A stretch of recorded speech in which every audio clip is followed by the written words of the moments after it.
Hello everyone from the nation's capital. My name is Dr. David Guretzki, and I feel very honored to have been asked by President Porter to be the speaker for, I think, the first ever McMaster President's Dinner Online. It's been my pleasure to cross paths with Stan over the years at various events where Christian educators meet, and I've read with great benefit some of his written work, both in New Testament and also his assessment of the landscape of Christian education in Canada. So thank you for including me in this important event. Originally, of course, I was looking forward to sharing with you in person, but as you all know, there's this little thing they're calling a pandemic that's put a truckload of monkey wrenches into many of our well-laid plans. However, it's great that the Quick Thinking Development Team has efficiently shifted gears and is sponsoring this series of 5 short talks. I'll introduce the theme I'm covering shortly, but first just a bit about myself. All of my formal education after high school was theologically oriented. I have a bachelor's degree in religious education, a master's in historical theology, and a PhD in Western Christian thought from McGill University. I spent a few years as a pastor, and then I transitioned to teaching in Christian higher education.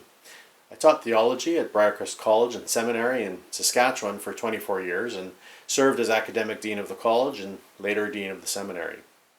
When I was called away from Briarcrest 3 years ago, I was professor of theology, church, and public life, but I now continue to serve as an adjunct professor. I'm also on rotation at Tyndale Seminary, and maybe someday President Stan will invite me to teach at McMaster.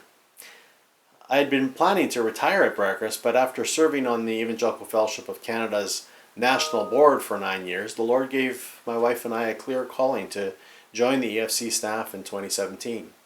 My position's a dual role as Executive Vice President and its very first resident theologian.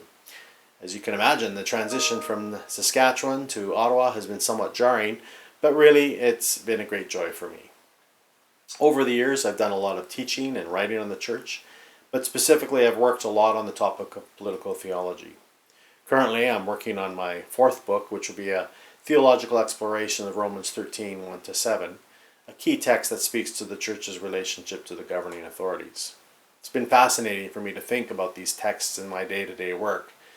One day I may be meeting with a member of parliament, and the next day speaking at a church or a ministerial, so I often find myself living between these two worlds.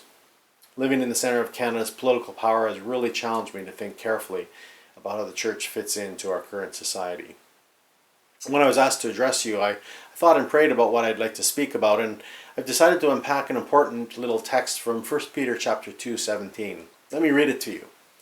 Show proper respect to everyone. Love the family of believers. Fear God. Honor the emperor. Arising from this text, I have entitled this little series, Commands to the Church in a Post-Christian Era. In 4 short videos, I'll address each of the 4 main phrases from which this text is and all of which I believe are highly pertinent to our day. We need to recall that in the early church, the apostles knew they were on the margins of Roman society. They had no illusions of having major political or social influence. And with that in mind, Peter's 4-fold imperative demands deep reflection for us today, as we now know that the church has increasingly been pushed to the margins, and we're just starting to realize how very little political and social influence we have. As I've said elsewhere, we're now in a situation where the church is being viewed as marginal at best, or perhaps even dangerous at worst.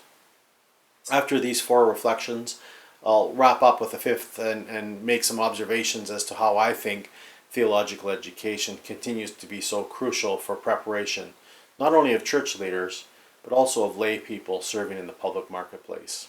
I'll speak, of course, both as an insider to Christian higher ed, but also now as an outsider who's now had a few years to reflect on how important my own theological education has been to prepare me for what I'm doing now. I'm sorry we won't be able to meet in person, but I hope you enjoy and are edified by these reflections.